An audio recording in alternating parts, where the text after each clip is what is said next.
नमस्कार बच्चों। आज मैं वन के मार्ग कवि तुलसीदास जी द्वारा रचित रामचरितमानस के इस अंश को, दूसरे पद्यांश को आपको समक्ष इसका सरलीकरण करने जा रही हूँ। पहले प्रसंग की सेवैयों का भावार्थ मैंने पहले एपिसोड में दे दिया है, और इन दूसरे सेवैया का दूसरा प्रसंग इनका भावार्थ करने जा रही हूँ। ध्यानपूर्वक सुनिए और पेंसिल से जिन शब्दों का अर्थ बताया जाता है उसे लिख लीजिए।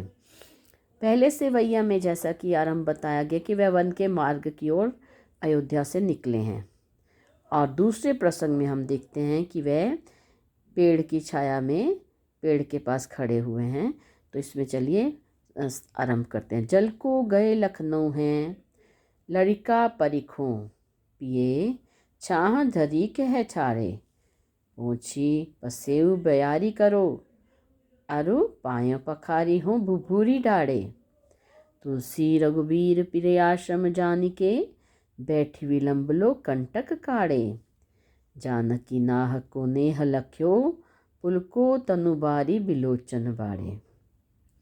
यहाँ हम देखते हैं, पढ़कर समझते हैं कि वे कह रहे हैं कि लक्ष्मण जो कि अभी छोटे हैं, लड़का हैं, वो जल की तलाश के लिए गए हैं, और प्रिय तुम पेड़ की छाया में क्षण भर खड़े हो जाओ। अपना पसीना पोंछ लेते हैं और हवा करके पाँव पर पड़ी हुई गर्म रेत को पानी आने पर धो लेते हैं। तुलसीदास जी कहते हैं कि रघुवीर ने प्रिया के पास उनको आराम देने के लिए क्षण भर और विश्राम कर लें, पैर से धीरे धीरे कांटे निकालते हैं। और जानकी यानी सीता जी नाह को नेह लख्यो, अपने पति के इस नेह को, प्यार को समझते हुए उनका शरीर आनंदित हो रहा है और उनके बड़े बड़े नेत्रों में जल भर आता है, यानी कि खुशी के आंसू हैं। इस तरह से फिर से एक बार बताती हूँ कि जल को लेने लखन यानी कि लक्ष्मण भाई को भेजा हुआ है, तो पेड़ की छाया में क्षण भर खड़े होते हैं।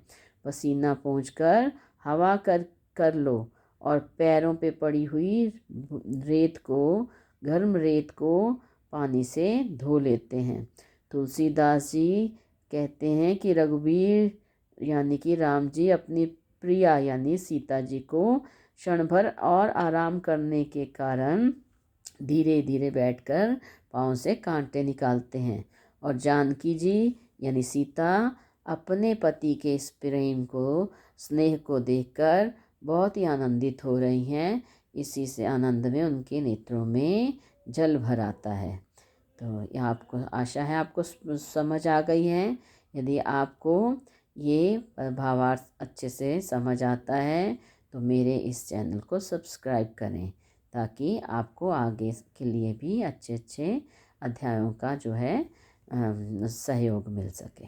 धन्यवाद।